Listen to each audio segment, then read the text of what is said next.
안녕하세요. 시장을 배우는 시간 매경학교에 입학하신 여러분 환영합니다. 매경즈TV 머니클래스의 김연서입니다. 안녕하세요. 여러분의 머니멘토 머니클래스의 김기은입니다. 단순한 뉴스, 그 너머 돈이 흐르는 원리, 시장이 움직이는 배경, 그리고 내 자산을 키워가는 지혜를 함께 나눕니다. 투자 어렵다고만 느껴지셨나요? 머니클래스와 함께면 다릅니다. 네, 실전 투자에 꼭 필요한 지식부터 인사이트 쉽게 하나하나 공부해 보겠습니다. 기은 씨, 오늘 1교시에는 어떤 수업이 준비가 되어 있죠? 네, 오늘 1교시에서는요. MBN골드 김준호 매니저의 4분기 주도 섹터 후보, 그 안에서 로봇 수업이 준비돼 있고요. 그리고 이어지는 2교시에서는 NH금융연구소 한준희 박사의 관세 전쟁이 미국 경제에 남긴 숙제 수업이 준비되어 있습니다. 여러분의 돈 공부 파트너 머니클래스와 투자부터 주식, 부동산, 또 금리까지 이 매일 쏟아지는 정보 속에서 진짜 나에게 필요한 건 무엇인지 헷갈림은 줄이고 또 실력은 높이는 시간. 네, 기초부터 탄탄하게 실전까지 똑똑하게 원 스텝, 투 스텝 차근차근 한 걸음씩 공부하는 머니클래스 지금 바로 시작합니다.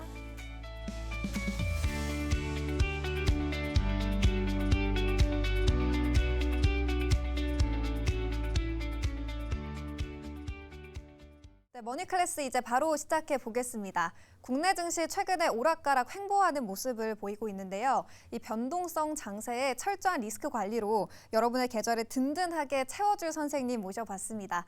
MBN골드 김준호 매니저와 함께 보겠습니다. 매니저님 안녕하세요. 네, 반갑습니다.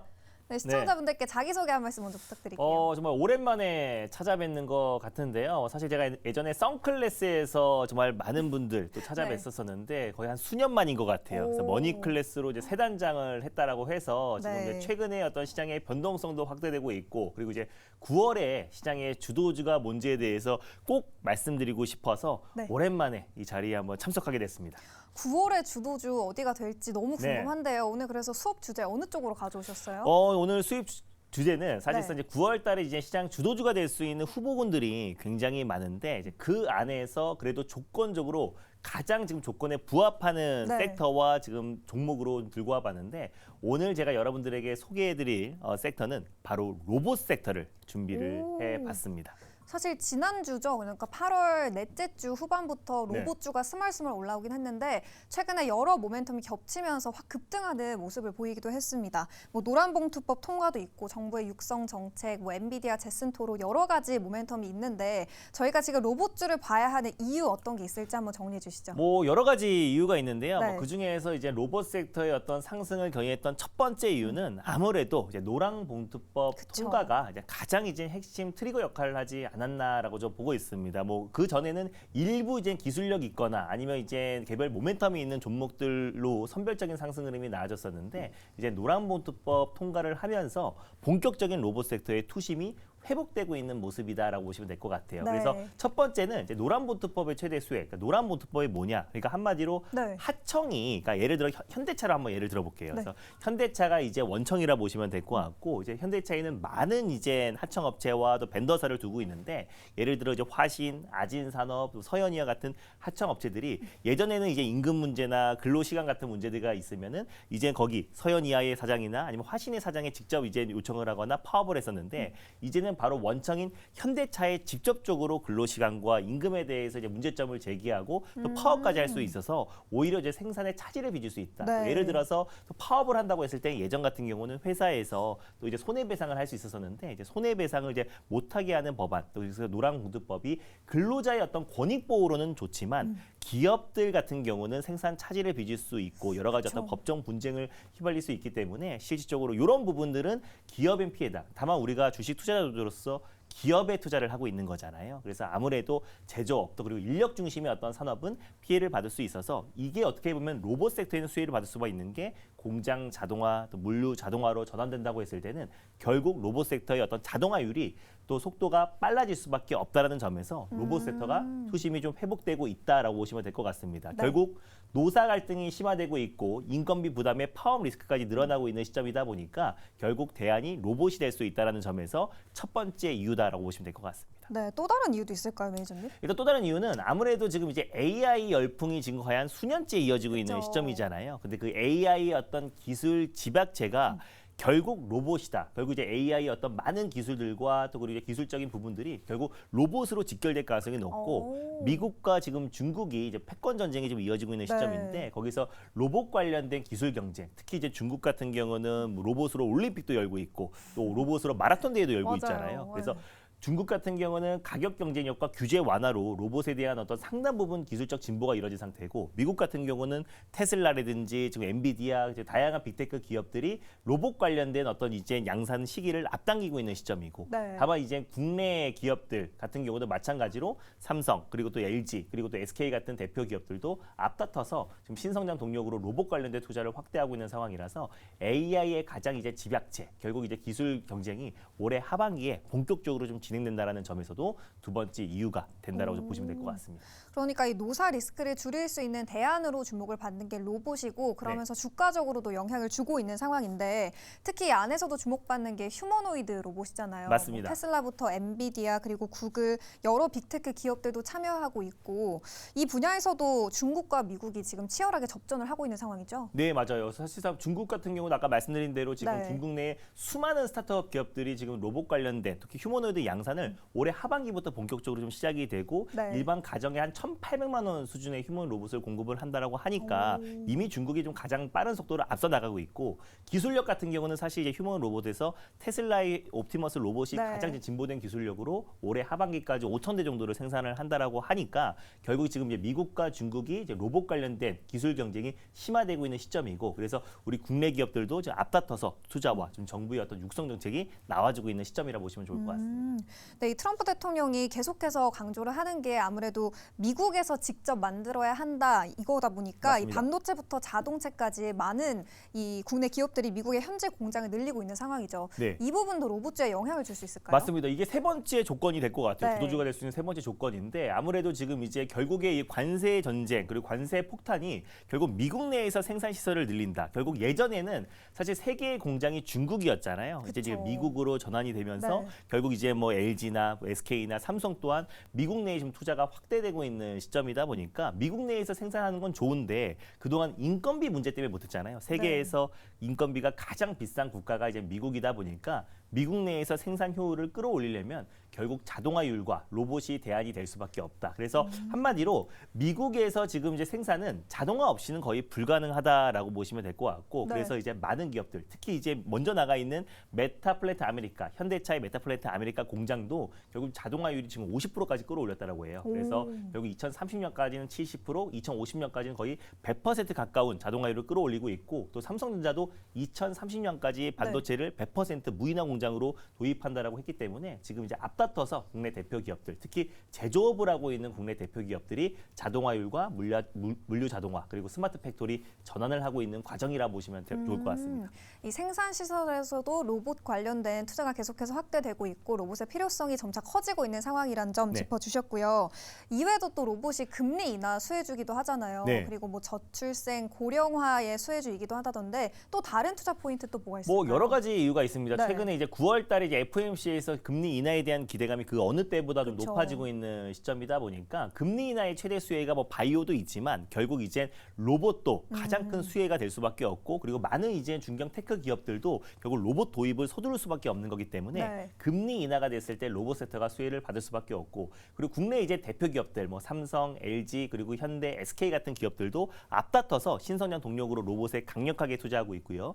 SK 최태원 회장 같은 경우는 휴머노id 로봇 관련된 특명을 내린 상태라서 네. SK 계열사들이 지금 앞다퉈서 지금 로봇 관련된 지금 전환에 속도를 내고 있고 삼성은 뭐 여러 차례 언급했지만 삼성의 어떤 미래 먹거리는 로봇이다라고 여러 차례 언급을 했었고 관련해서 이제 기술력 있는 기업들을 인수를 추진하겠다고 했고요. 최근에 휴머노이드 로봇 전담 팀이 좀 구성이 되면서 본격적으로 좀 속도를 내고 있는 모습입니다. 그래서 어쩌면 올해 연말에 삼성의 어떤 이제 그 로봇 관련된 특히 휴머노이드 로봇 관련된 청사진이 좀 발표될 가능성이 굉장히 높다라고 좀 보고 있고요. 뭐 그 외적으로도 지금 이제 뭐 고령화, 뭐 저출산 문제로 인해서 네. 고착화로 인한 어떤 이제 인구 감소에 대한 문제들 이런 것들이 결국 로봇의 어떤 이제 전환 시기가 더 빨라질 수밖에 없다라고 보고 있습니다. 그래서 지금 모든 우주의 기운이 지금 로봇으로 좀 쏠리고 있는 게 노랑 그 정도군요. 봉투법 관련된 어떤 정책 리스크에 대한 네. 요인이 오히려 반사수위로 로봇으로 가고 있고 금리 인하에 대한 부분과 이제 미국 내 어떤 생산 시설의 어떤 확충 그리고 기업들이 지금 앞다퉈서 기술 경쟁이 이어지고 있다는 점을 봤을 때 그렇죠. 결국 로봇 섹터는 지금부터는 우리가 관심을 좀 가져야 되는 타이밍이 아닌가라고 좀 보고 있습니다. 네, 여러 가지 모멘텀을 봤을 때 지금 로봇 쪽에 수혜를 갈 수 있는 모멘텀이 상당히 많이 있는 상황이고요. 이 국내 대형 기업들도 로봇에 대한 투자를 지속적으로 늘리고 있다는 점까지 함께 참고해 보시면 좋을 것 같습니다. 저희 이제 종목 단으로 좀 이야기를 넘어가 보려고 하는데요. 최근에 사실 로봇주가 갑자기 뜨거워졌잖아요. 맞습니다. 하이젠 RM 같은 액추에이터 기업들도 주목을 많이 받았고 그리고 대장으로 꼽히는 레인보우 로보틱스도 좋은 흐름을 보여줬는데 이 촬영일 기준 수요일장인 오늘은 로봇주가 좀 쉬어가는 흐름을 보이긴 맞습니다. 했습니다. 지금 구간에서 좀 매력적인 종목들 뭐가 있을까요? 아무래도 이제 이거래일 정도 이제 강하게 시세가 분출됐다 네. 보니까 사실 다른 섹터 대비해서 로봇 섹터가 오랫동안 좀 쉬어갔었잖아요. 그쵸. 그 매물을 좀 소화하는 과정에서 이거래일 동안 강한 상승 이후에 숨고르게 하는 건 어쩌면 당연한 것이다라고 좀 보고 있고요. 그래서 저는 본격적인 어떤 상승 랠리에 앞서서 좀 건강한 조정이 나와줬더라고 보고 있습니다. 그래서 저는 로봇 섹터 안에서 가장 이제 대표가 되는 종목은 결국 이제 삼성 로보틱스라고 할 수 있는 네. 레인보우 로보틱스가 되지 않나라고 좀 보고 있는데 네. 저 예전부터 뭐 레인보우 로보틱스는 제가 작년 11월부터 이제 자유로라고 자율주행 또 우주항공 로봇을 강조했을 때도 가장 대표 종목은 레인보우 로보틱스다. 그래서 삼성의 인수 가능성이 높다라고 말씀드렸는데 작년 12월 31일 날 이제 삼성의 품에 안기면서 사실 이제 레인보우 로보틱스의 최대 주주는 삼성전자고 그래서 삼성전자와 또 그리고 레인보우 로보틱스가 또 이제 SR 이제 로보틱스 관련된 이제 컨소시엄을 구성했어요. 그래서 삼성전자의 S와 또 이제 레인보우 로보틱스의 R이 합쳐져서 SR 휴머노이드 팀 전담 팀이 구성이 됐습니다. 네. 그래서 결국 지금 이제 RBY02라고 레인보우 로보틱스의 협동 로봇이 있는데 올해 하반기부터 이제 삼성 제조 라인에 투입이 된다라고 하니까 결국 이제 삼성과 레인보우 로보틱스는 적극적으로 이제 로봇 관련된 사업에 속도를 낼 수밖에 없는 건데 사실 이제 레인보우 로보틱스가 이제 국내에서 그리고 글로벌에서 이제 휴먼 로봇 쪽에서는 탑티어 기업이라고 할 수 있는 게 네. 예전에 지금 이제 국내 기업들이 투자를 많이 하고 있는 기업 또 그리고 테크 기업들이 투자를 많이 하는 기업이 피규어 AI가 있잖아요. 그래서 피규어 AI의 연구진과 그리고 또 이제 레인보우 로보틱스의 전신인 카이스트 연구진이 있었었는데 휴머노이드 로봇 대회가 있었어요. 그때 1등했던 기업이 바로 카이스트 연구진입니다.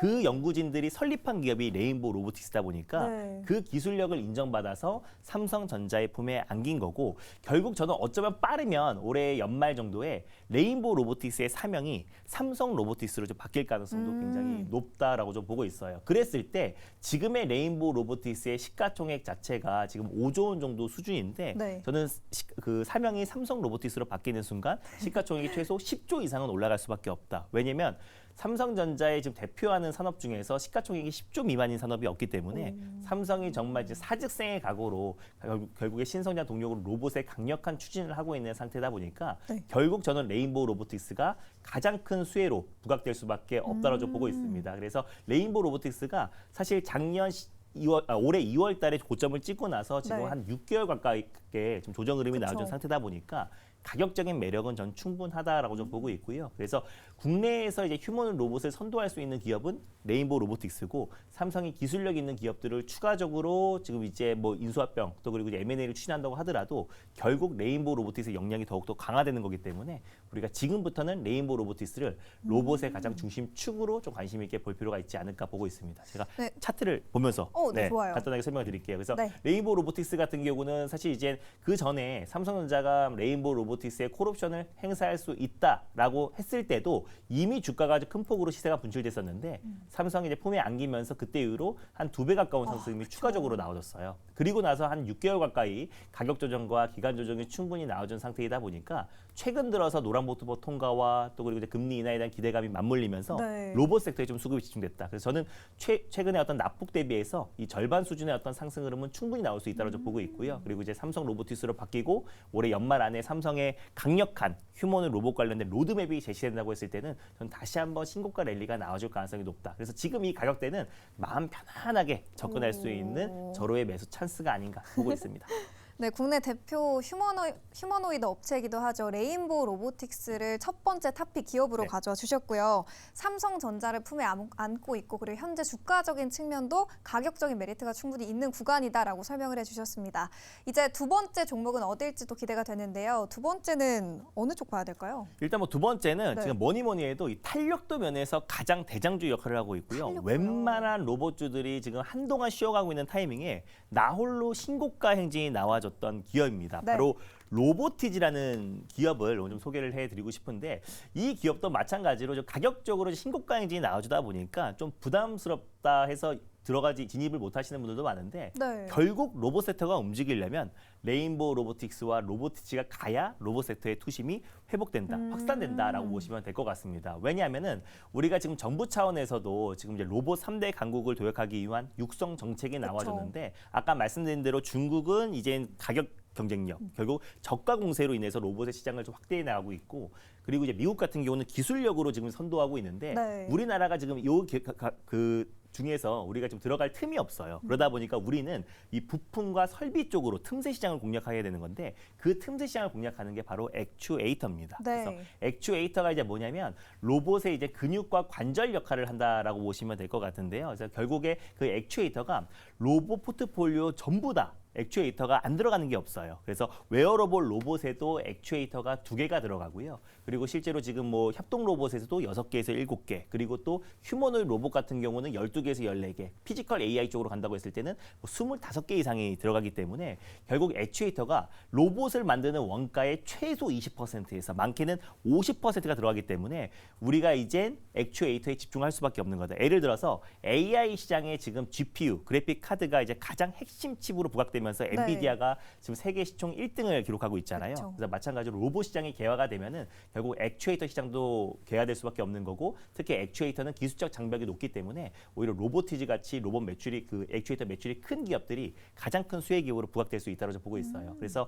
로보티즈는 무엇보다도 M7 기업들 그러니까 매그니피센트 7 기업들 중에서 애플과 그리고 테슬라 그리고 이제 아마존 그리고 구글과도 협력을 하고 있는 마이크로소프트와 협력을 하고 있는 기업이고 네. 이미 액추에이터를 공급했거나 공급했던 레퍼런스를 이제 보유하고 있는 기업이 로보티즈입니다. 그러다 보니까 다른 기업들 대비해서 유일하게 계속해서 신고가 행진이 나왔던 기업이 그렇네요. 로보티즈다라고 보시면 될 것 같고 뭐 국내 기업들은 물론이고요. 그리고 LG가 지금 2대 주주로 들어가 있어요. 그래서 LG 또한 마찬가지로 기술력 있는 기업들을 계속해서 잇따라 지분 투자를 하고 있는데 로보티즈 같은 경우는 이제 액추에이터 그리고 또 자체적인 그 기술력으로 휴머노이드 로봇 워커 AI를 또 이제 출시를 했는데 그거를 이제 올해 연말에 오픈 AI 네. 지금 이제 공급을 추진하고 있다고 합니다. 그래서 실적으로 지금 공급 논의가 하고 있는데 올해 연말에 지금 이제 로보티즈의 자체적인 휴먼 로봇을 오픈 AI에 공급한다고 했을 때는 다시 한번 전 로보티즈가 지금 이 가격보다 거의 컨던 점프가 될 가능성이 굉장히 높다고 보고 있습니다. 그래서 차트로 바로 연결해서 말씀을 드리면은 좋아요. 네, 일단 지금 현재 94,500원 라인대에 위치해 있는데 네. 오히려 9만 원 미만에서는 계속해서 모아가는 전략이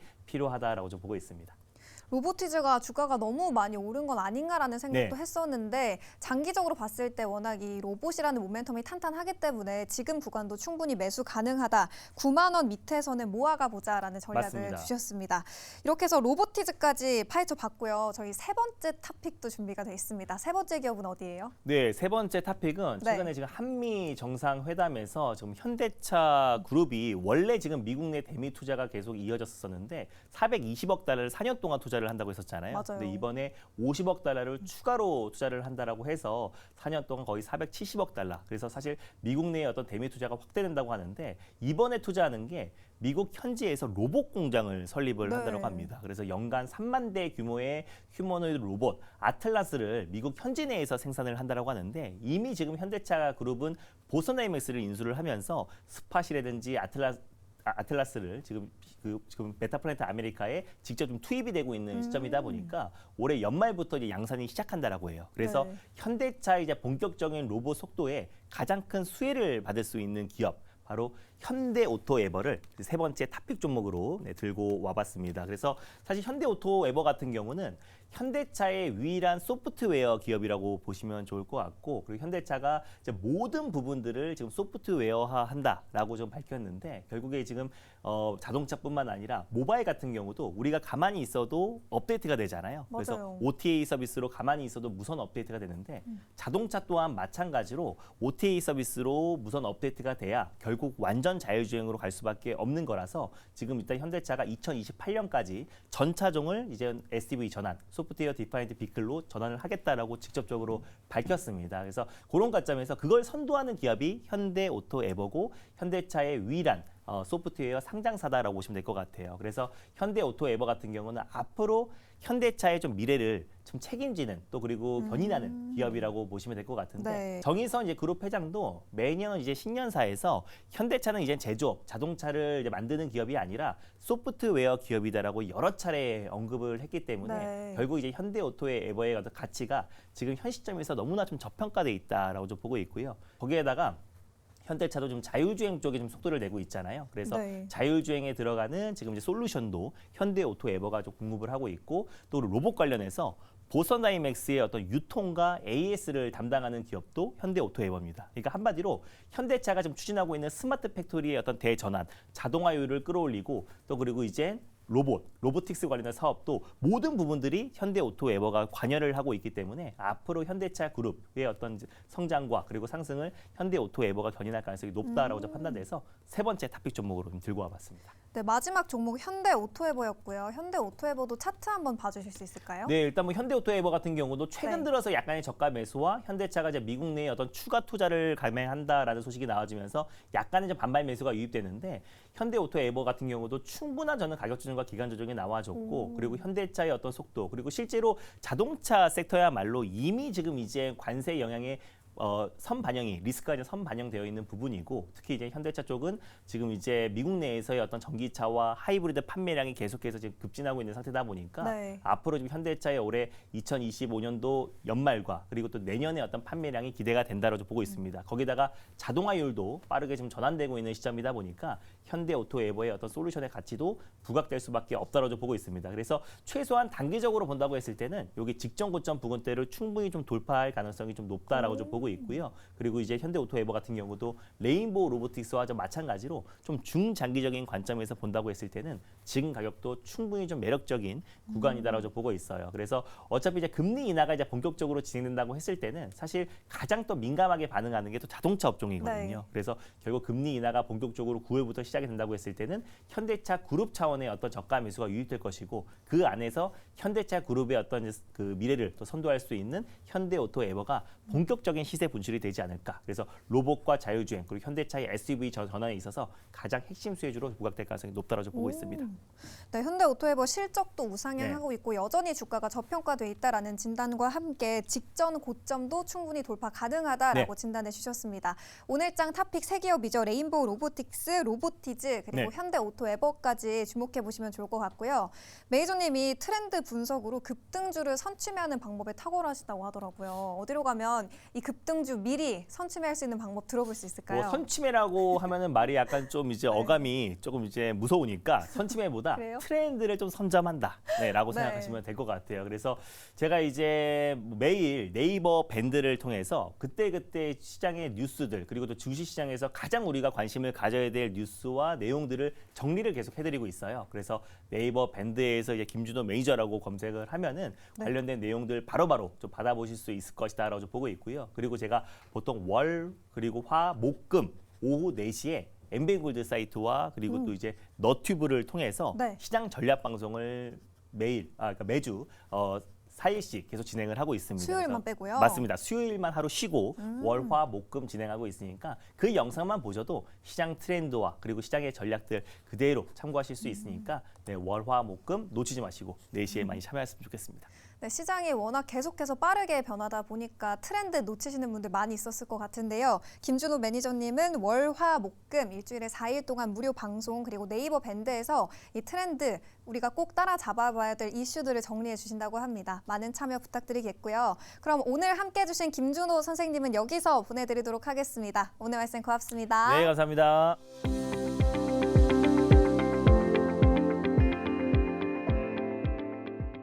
네, 머니클래스 2교시 수업 시작해 보도록 하겠습니다. 미국이 세계 최고인 줄 알았는데 사실은 적국 그리고 옆에 있는 나라들에게 괴롭힘을 당하고 있었다라고 이야기를 하던 트럼프 대통령. 이렇게 이야기를 하면서 트럼프 대통령은 관세라는 비장의 카드를 연이어서 꺼내들고 있습니다. 이 관세라는 카드가 미국에 정말 평화를 가져다 줄 것이다라고 말을 하고 있는데 진짜 평화를 가져다 줄 수 있을까요? 오늘의 선생님과 함께 금리에 대한 이야기 그리고 관세라는 숙제를 미국은 어떻게 풀어갈 것인지 한번 이야기해 보도록 하겠습니다.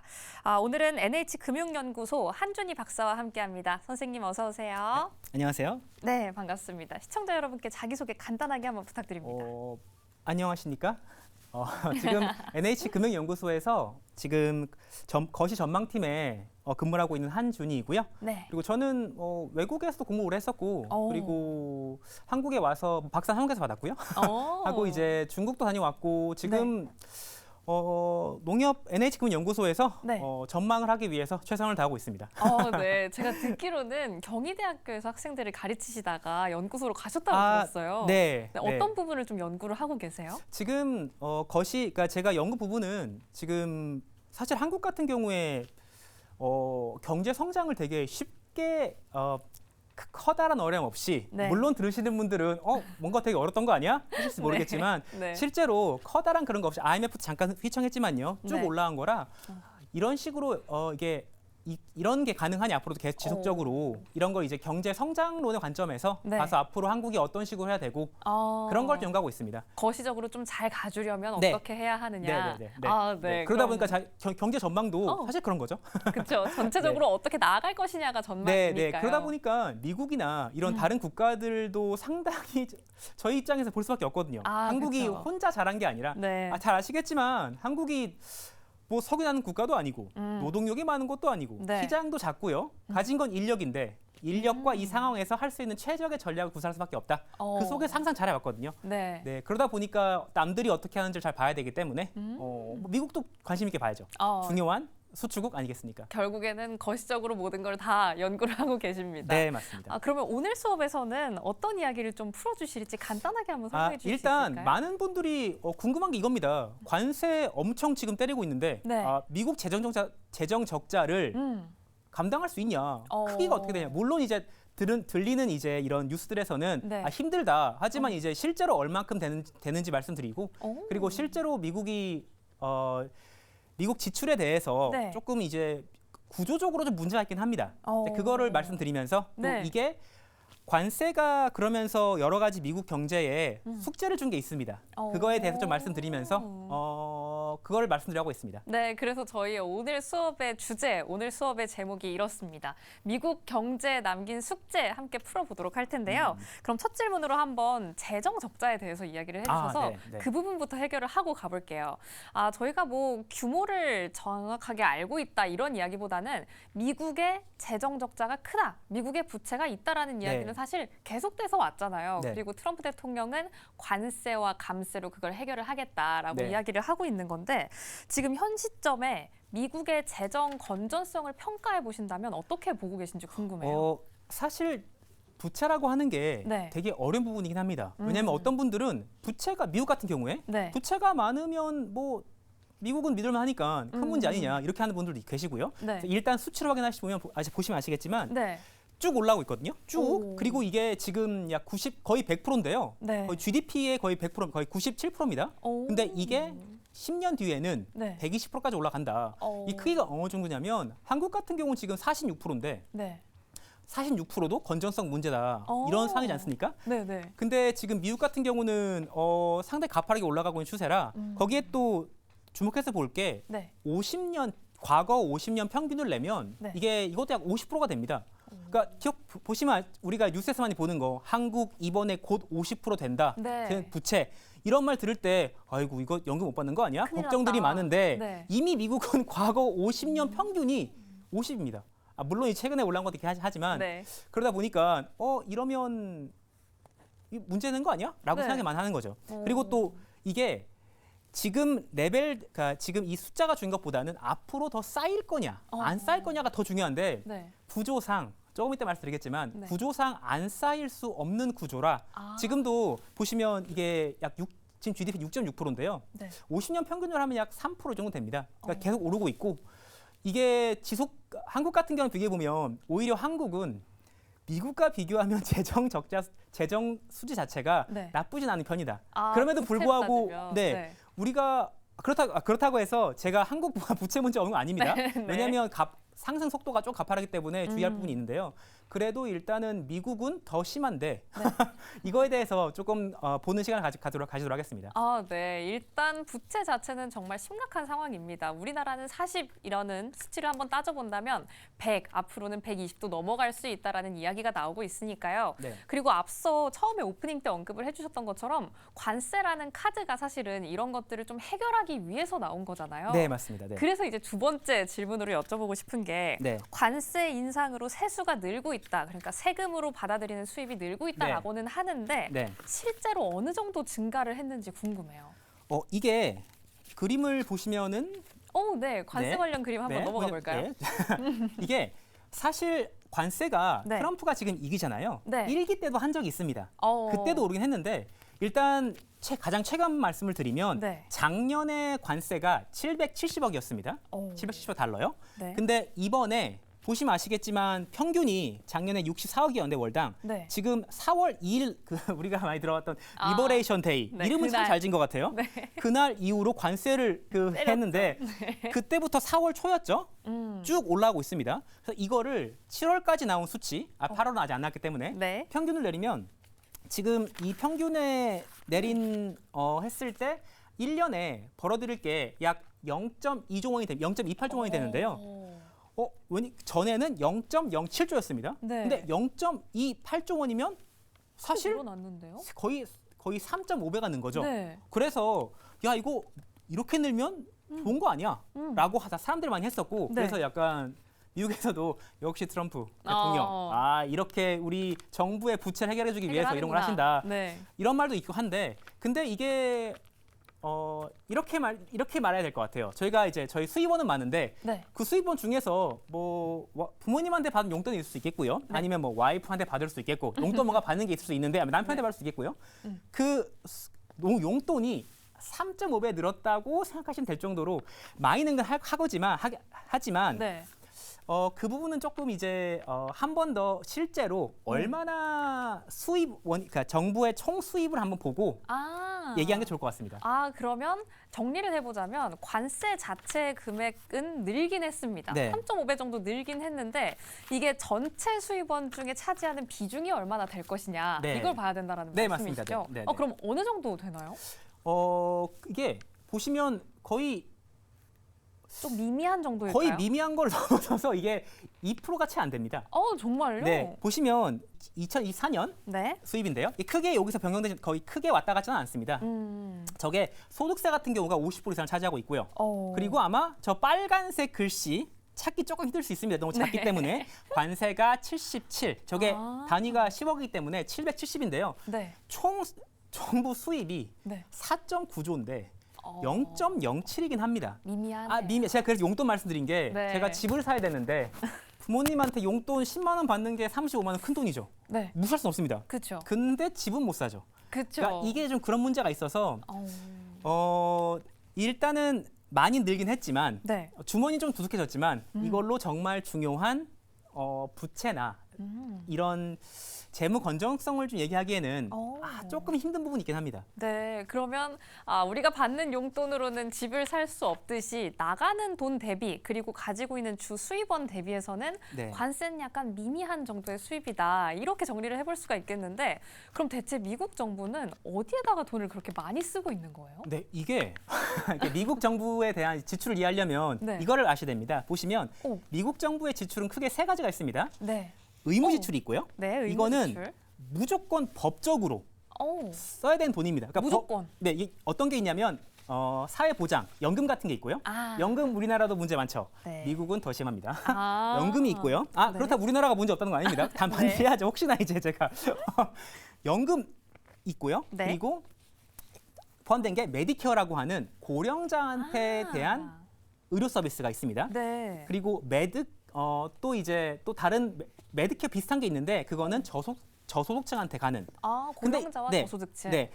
이 부분이 거의 80% 이상이기 때문에 의무 지출 4.1조의 큰 부분을 차지합니다. 근데 문제는 이거는 법적으로 보장된 거라 대통령이 갑자기 내년부터 우리 연금 안 주기로 했습니다. 이거 안 되죠. 안 되죠. 우리는 무조건 주기로 한 거니까. 주기로 한 거기 때문에 이거는 그러니까 줄일 수가 없습니다. 네. 그러면 이제 또 그다음에 임의 지출 전에 이자 지출 말씀드릴 텐데요. 이자 지출이 뭐냐면 네. 돈이 어디서 나냐면 빌립니다. 그러니까 채권이다. 채권으로 시장을 통해서 네. 빌리는데 돈을 빌린 거면 당연히 돈을 이자 비용은 내야죠. 이자를 내야죠. 그게 꾸준히 증가하고 있게 하는데 저게 지금 0.9조 원, 0.9입니다. 지금 저게 약간 잘못됐네요. 조원이 아니라 달러인데요. 저 달러. 네, 그래서 그리고 이제 임의 지출이 있는데 임의 지출은 뭐냐면 대통령이 그러니까 이게 대통령 처부가 있잖아요. 대통령이 이제 내각을 구성해서 그 내각에서 돈을 쓰는 겁니다. 그러니까 교육부나 아니면 뭐 국방부 이런저런 등등 여러 가지 부서가 처부가 있잖아요. 네. 그 처부에 들어간 돈입니다. 정책 내에서 쓸 수 있는 맞습니다. 돈이군요. 네, 그래서 보시면 대통령이 바꿀 수 있는 거는 임의 지출밖에 없습니다. 세 개 중에 하나밖에 네, 없네요. 왜냐하면 이자 비용이 0.9라고 할 때 0.9 낸다고 할 때 갑자기 대통령이 우리 미국은 앞으로 이자 내지 않겠습니다. 그럴 수 없죠. 그럴 수 없죠. 내야죠. 그러면 이게 문제 되기 때문에 네. 법적으로 의무 지출과 이자 지출인 부분은 이거는 고정됩니다. 어떻게 할 수가 없고요. 이제 임의 지출 부분 할 수 있는 건데 네. 이런 구조가 있습니다. 그러면은 정부 전체에서 세 개, 고정적으로 나가는 세 개 중에 줄일 수 있는 건 한 부분밖에 없다라고 이렇게 이야기를 해주신 거죠. 네. 조절할 수 있는 건 한 부분뿐인데요. 근데 앞서서도 언급을 해주셨던 것처럼 이 지출에 대한 규모 전체적으로 좀 늘어날 수밖에 없고 앞으로도 계속 증가할 거다라고 볼 수밖에 없는 구조적인 문제가 있다라고 말씀을 해주셨잖아요. 네. 그럼 일시적인 건 아닌 건데 왜 장기적으로 늘어날 수밖에 없는 거예요? 왜냐하면 달러에서 24년에 8.6.8, 6.9, 7.0 네. 이렇게 쭉 올라가는데요. 지금 오른쪽 그래프를 보시면 여기에 의무 지출과 이자 지출, 오히려 임의 지출 아까 제가 말씀드렸을 때 임의 네. 지출은 대통령이 줄이겠다. 사실 5월에 트럼프 대통령이 백악관에서 이만큼 쓰겠다고 보통 이제 의회에 네. 보고하는 게 있잖아요. 네. 거기서는 임의 지출을 많이 줄였습니다. 근데 의무 지출, 아까 말씀드렸던 연금과 네. 메디케어가 이거는 법적으로 줄일 수 없잖아요. 줄일 수 없습니다. 네. 그리고 이자 계속 이게 이자 같은 경우는 어떤 문제냐면 지속적으로 부채가 쌓이면 네. 이자가 늘죠. 네. 어쩔 수 없는 겁니다. 그렇죠. 그리고 또 그것뿐만 아니라 우리나라가 2025년도에 자랑스럽게 초고령화 사회에 들어가지 않았습니까? 네. 초고령화 사회가 65세 이상의 비율이 20%가 넘으면 초고령화 사회를 합니다. 이게 그러면 우리나라도 그게 문제가 되죠. 연금이 큰일 난다. 그쵸. 미국은 나가게 되죠. 32년도가 되면 초고령 사회에 들어간다고 합니다. 아. 미국도요. 그러니까 고령화가 우리나라 문제만이 아니고요. 네. 미국도 문제. 다른 말로 하면 연금 같은 거는 지속적으로 올라갈 수밖에 없습니다. 없는군요. 그래서 지금 아까 비용이 6.8조였잖아요. 24년도에. 네. 그런데 10년 뒤가 되면 저게 약 10조 정도 는다고 합니다. 근데 거기 늘어나는 거에 약 87%가 네. 제가 말씀드린 네 가지죠. 연금, 메디케어 2개, 네. 고령자를 위한 것과 저소득층, 그리고 이자 비용 네. 합쳤을 때 이 87 올라가는 거에 87%가 이것 때문에 올라간다. 이런 연구가 있습니다. 어쩔 수 없이 내야 하는 돈이 계속 올라가고 네, 있는 거예요. 그러니까 이게 어쩔 수가 없다 보니 뭐라도 해야겠다. 이게 법적으로 줄 수밖에 없는 거다 보니까 네. 이거는 구조적으로 시급하게 뭔가를 해야 되는 상황이긴 합니다. 근데 그 중에서 관세로 우리가 어떻게든 지출을 메꿔보자 하는 게 있는 지금 상황이고요. 그러면 근데 저희 동그라미 표에서도 확인해봤다시피 네. 전체 수입에서 관세로 들어오는 수입은 조금 미미하고 네. 그런데 고정적으로 또 구조적으로 늘어날 수밖에 없는 지출 비용은 굉장히 큰 상황이잖아요. 네. 이게 이걸 해결할 수 있을까 싶은데 트럼프 대통령의 속내는 뭘까요? 아마 제 생각에는 관세 하나로만 하는 거 아닌 것 같고요. 오. 그 전부 여러 가지를 할 겁니다. 그래서 도지라는 거 세상에 네. 공무원도 다 자른다 하고 일론 머스크가 네, 맡았던. 그리고 보시면 그 이런 것도 많았잖아요. 그 어떻게든 줄이겠다. 사실 그래서 이미 지출에서도 네. 많이 줄이지 않았습니까? 그래서 실제로 관세 효과가 너무 아예 없다고 하긴 뭐한 게 네. 이번에 정부 지출 증가가 0.1조인데 아까 말씀하셨던 제가 얘기 드렸던 네.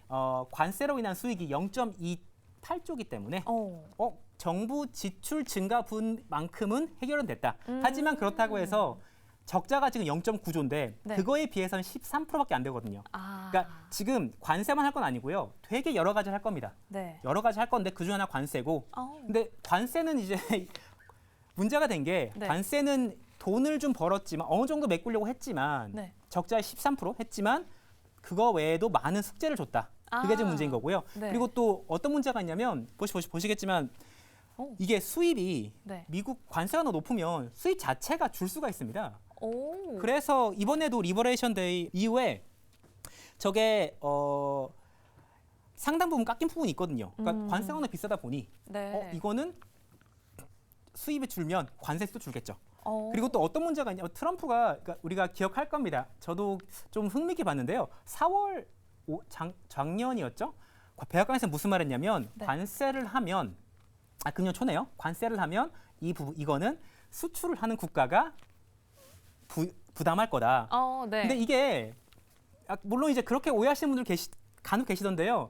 이게 내가 100만 원 팔던 거를 관세가 들어가면 나라에 20%를 한다 했을 때요. 네. 20원을 국가에 주고 100원을 주는 게 아니라 네. 관세는 임포터. 그러니까 내가 물건 받은 사람이 내는 겁니다. 수입업자가 네, 내는 수입업자가 거군요. 내는 구조라. 어. 그래서 이거를 그러니까 처음부터 구조가 수출업자가 내게 구조였으면 모든 전 세계가 네. 이런 말이 되겠는데 이건 어차피 수입업자가 내는 거기 때문에 들여오는 사람이 돈을 내고 네, 들여와야 그렇기 때문에 되는 거예요. 관세 협정을 그러니까 물건을 살 때 이게 되니까 우리 서로 어느 정도 부담을 하자 이렇게 되는 거지.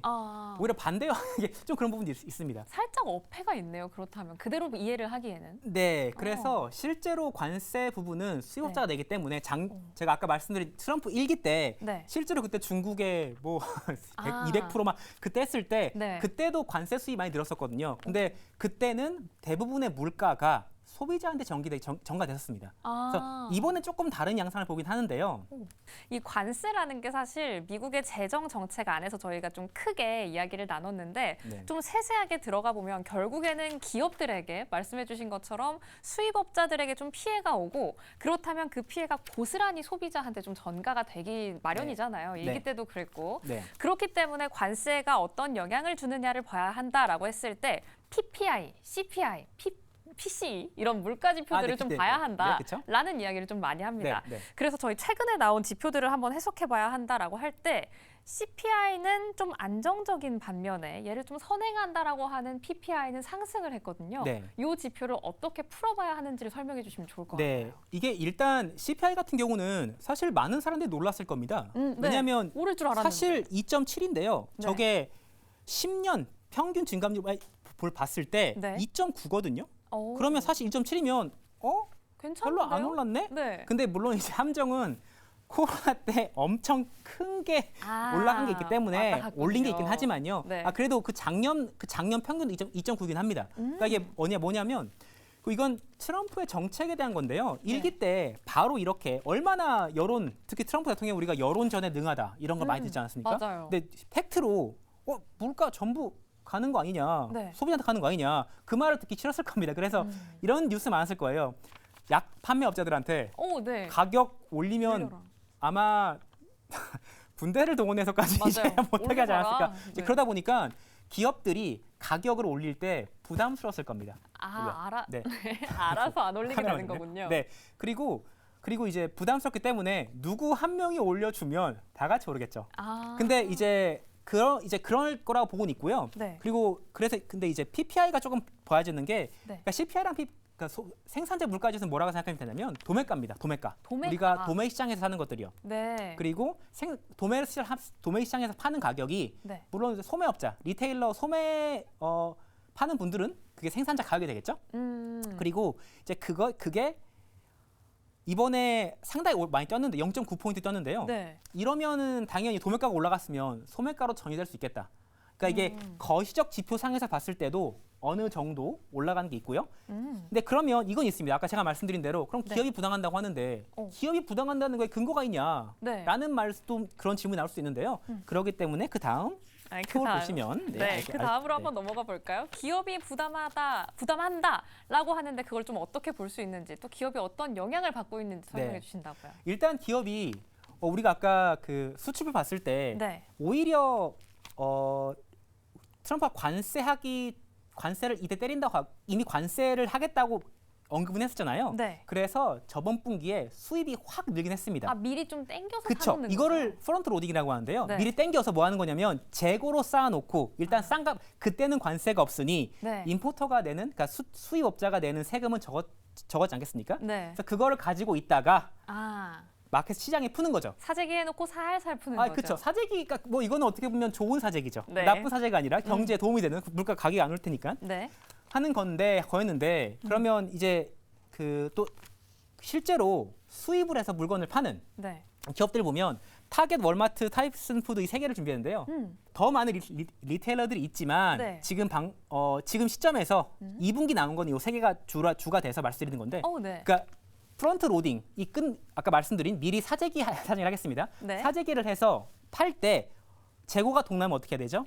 다시 또 사야 수입해야죠. 되죠. 그렇죠. 네. 그러니까 특히 이제 너무 많은 걸 살 수도 없으니 우리가 뭐 대만제 뭐 아니면 중국제 산다 해가지고 한 번에 막 한 3,000% 살 수 없지 않습니까? 네. 했을 때 그러니까 그 사재기 한 게 네. 얘들이 이 기업들의 재무제표를 반영되는데요. 보시면 타겟 같은 경우는 약 50%를 수입해서 파는 회사고요. 네. 월마트는 30%. 네. 보시면 다 영업이익률이 좀 줄어드는 걸 볼 수 있습니다. 그러니까 보면 이걸로 알 수 있는 게 이제 슬슬 기업들이 재무제표가 안 좋아지고 있고 네. 이거는 눈치만 보는 게 아니라 실제 내가 돈을 잃으면 물가가 상승하는 요인으로 작용할 거다. 이렇게 말씀드립니다. 네, 전반적으로 기업이 좀 어떻게 영향을 받아가는지까지 함께 표를 통해서 확인을 해봤는데요. 아, 선생님, 저희가 시간 관계상 네. 전반적으로 마무리 질문을 한 가지 드려야 할 것 같습니다. 제가 제일 궁금했고 또 우리의 오늘 수업의 주제를 관통하는 질문 한 가지 드릴게요. 네네. 금리 인하 전문가 아시잖아요. 금리 관련에 있어서는 전문가다, 박사다 이렇게 불리는 걸로 제가 알고 있는데 일단 지금 현 시점 시장에서는 9월의 FOMC 금리 인하에 대한 가능성을 굉장히 높게 올려잡고 네. 있는 중이죠. 네. 잭슨홀 미팅에서 파월 의장의 발언이 좀 시사하는 바도 그렇고 네. 또 관세가 키울 수 있는 인플레이션에 대한 우려감도 그렇고요. 네. 9월의 FOMC 어떻게 전망하는지 궁금합니다. 일단 그 금리는 그 네. 세상 그 누구도 전문가가 될 수는 없습니다. 아. 왜냐하면 정말 아무도 모르기 때문에. 네, 그렇죠. 일단 말씀을 드리면 사실 여러 가지 노동 아까 원래 말씀이 노동이었는데 노동이 네. 지금 좋지는 않습니다. 뽑지도 않고 이게 맞아요. 뽑지도 않고 일하는 사람 일도 안 줄기 하고. 상황이기 때문에 네. 경제를 조금 뭔가를 해야 된다. 금리를 낮춰야 되는 그런 상황과 그런데 그 반대로 아까 말씀드렸던 기업의 생산자 물가도 올라가고 기업도 지금 재무제표가 안 좋으면 가격이 네. 오를 텐데 가격이 오르면 금리를 내리기 쉽지 않거든요. 네. 인플레이션은 항상 중앙은행의 제1 목표이기 때문에. 근데 파월이 얼마 전에 네. 잭슨홀 미팅에서 잭슨홀 그 회의 거기서요. 네. 얘기한 게 뭐였냐면 이런 말 했습니다. 좀 놀랐는데 관세로 인해서 가격 증가하는 거는 일시적일 수 있다. 오. 이게 뭔 말이냐면 저희가 지금 수박을 네. 저희가 수입한다고 합시다. 네. 관세가 붙었어요. 100원짜리예요. 50%, 150원이 됐습니다. 네. 그러면 그 당해의 물가 상승률은 확 오르겠죠? 네. 근데 그럼 그 다음 달은 어떻게 되겠습니까? 좀 150 가겠죠? 떨어진다는- 네. 100 가겠죠. 그러면 같은 거잖아요. 그대로 그러니까 쭉 이어진다. 그래서 이게 근데 이렇게 보는 게 맞나? 레벨이 증가하는 거니까. 네. 근데 이 말을 했다는 거는 사실 정부의 중요한 거는 톤과 매너를 그러니까 메시지를 어떻게 주냐 가장 중요합니다. 네. 근데 우리가 금리 가격 상승에 대해서 물론 그 이후에 그래도 이제 중요하기 때문에 관심 있게 보겠다고는 했지만 일단 가격 상승에 대해서 조금 긍정적인 메시지를 냈다는 거는 앞으로 그러면 금리를 인하할 수도 있겠네? 라고 하는 가능성을 올린 거라 그래서 페드와치 같은 데서는 원래 75%였는데 원래 확 올라갔잖아요. 확 올라간 것도 있거든요. 네. 근데 이거는 실제로 내려갈 것 같긴 한데요. 네. 실제로 그럴지는 또 여러 가지 좀 봐야 될 것 같긴 합니다. 아, 그래도 9월의 금리 인하 가능성이 사실 좀 페드워치의 집계를 보더라도 75에서 90 갔다가 80 갔다가 다시 90대로 올라갔다 이렇게 왔다 갔다 하긴 하잖아요. 네. 전반적으로 정말 9월에 FOMC에서 어떤 이야기가 나올지는 파월 의장의 머릿속에만 있는 거니까요. 네, 그래도 전체적으로 네, 흐름을 맞습니다. 한번 지켜보는 게 네. 좋을 것 같습니다. 네네. 아, 오늘 전체적인 수업 내용 한번 톱파보자면 관세가 미국에 좀 어떤 숙제를 가져다 주는지, 그리고 우리는 이런 관련 지표들을 어떻게 해석해 봐야 하는지, 또 마지막으로는 지금 현 시점 우리 시장에서도 미국 시장에서도 핫한 FOMC에서 어떤 이야기가 나올 것인지를 함께 이야기해보는 시간을 가졌습니다. 아, 시의적절한 주제가 아니었나 생각이 드는데 여러분은 어떠신가요? 저희는 그렇다면 다음 시간에 조금 더 재밌고 조금 더 유익한 수업 주제로 돌아오도록 하겠습니다. 그럼 오늘의 선생님 여기서 보내드리도록 할게요. 선생님 오늘 말씀 고맙습니다. 감사합니다.